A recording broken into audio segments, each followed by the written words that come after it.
সাবেক প্রধানমন্ত্রী বেগম খালেদা জিয়ার সমাধিস্থল এখনও সর্বসাধারণের জন্য উন্মুক্ত করা হয়নি।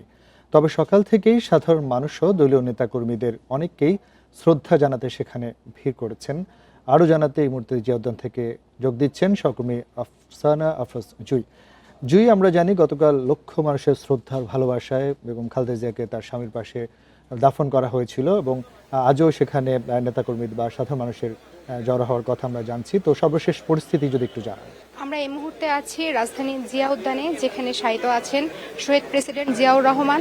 গতকাল ঠিক তার সমাধির পাশেই চিরনিদ্রায় শায়িত হন দেশের প্রথম নারী প্রধানমন্ত্রী, 3 বারের নির্বাচিত প্রধানমন্ত্রী বেগম খালেদা জিয়া। তাকে শ্রদ্ধা জানাতে গতকাল থেকেই এই সমাধিসৌধের চারপাশে অসংখ্য মানুষ এখানে ভিড় করছেন। যদিও এই সমাধিসৌধের চারপাশে মানুষকে প্রবেশ করতে দেয়া হচ্ছে না এবং এখানে কঠোর নিরাপত্তা ব্যবস্থা জোরদার করা হয়েছে। নিরাপত্তা রক্ষীরা এখানে কাউকেই প্রবেশ করতে দিচ্ছে না। তা সত্ত্বেও আমরা দেখতে পাচ্ছি সকাল থেকেই কিন্তু এখানে বিভিন্ন দলের নেতাকর্মীরা যারা বেগম খালেদা জিয়ার কবরে শ্রদ্ধা জানাতে এসেছেন, তার কবর জিয়ারত করতে এসেছেন, তারা কিন্তু সকাল থেকেই ভিড় করছেন। তারা প্রবেশ করতে না পারলেও তারা দূর থেকে তার কবরে শ্রদ্ধা জানাতে আসছেন। আজ এই এলাকায় এখন পর্যন্ত তাদেরকে ঢুকতে দেওয়া হচ্ছে না, যে কারণটি আমরা জানতে পেরেছি যে এই সমাধিসৌধের ভেতরে তার কবরটিতে কিছু সংস্কার কার্যক্রম চলছে। কর্তৃপক্ষ বলছেন যে এই সংস্কার কার্যক্রমটি যখন পুরোপুরি শেষ হবে তখন আবারও এই সর্বসাধারণের জন্য এই জায়গাটি আবারও উন্মুক্ত করে দেওয়া হবে। শুধু তাই নয়, এখানে যে নিরাপত্তার বিষয়টি আছেন সেই নিরাপত্তার জন্য কিন্তু এখানে সবাইকে এই মুহূর্তে প্রবেশ করতে দেওয়া হচ্ছে না। বলা যাচ্ছে যে পুরোপুরি নিরাপত্তার চাদরে এই জায়গাটি ঢেকে দেওয়া হচ্ছে। সকাল থেকে কিন্তু এই যে জিয়া উদ্যানের যে প্রধান সড়কটি, সেই সড়কেও গাড়ি চলাচল করতে দেওয়া হচ্ছিল না। 11টা বাজার কিছুক্ষণ আগে এই সড়কটি এখানে জনসাধারণের জন্য উন্মুক্ত করে দেওয়া হয়।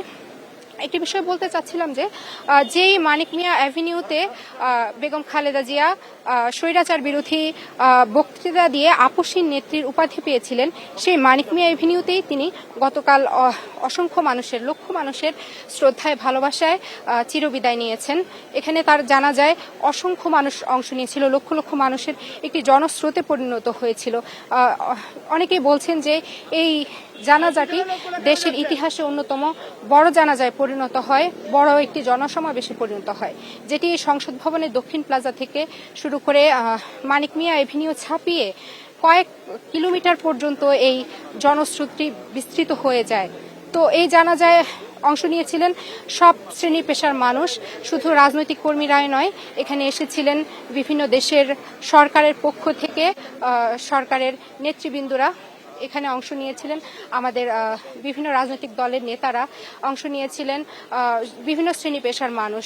তার এই জানাজাটি একটি জনসমুদ্রে পরিণত হয়। তার জানাজায় অংশ নিয়ে একটি শোকাবহ পরিবেশ সৃষ্টি হয়। তার জানাজায়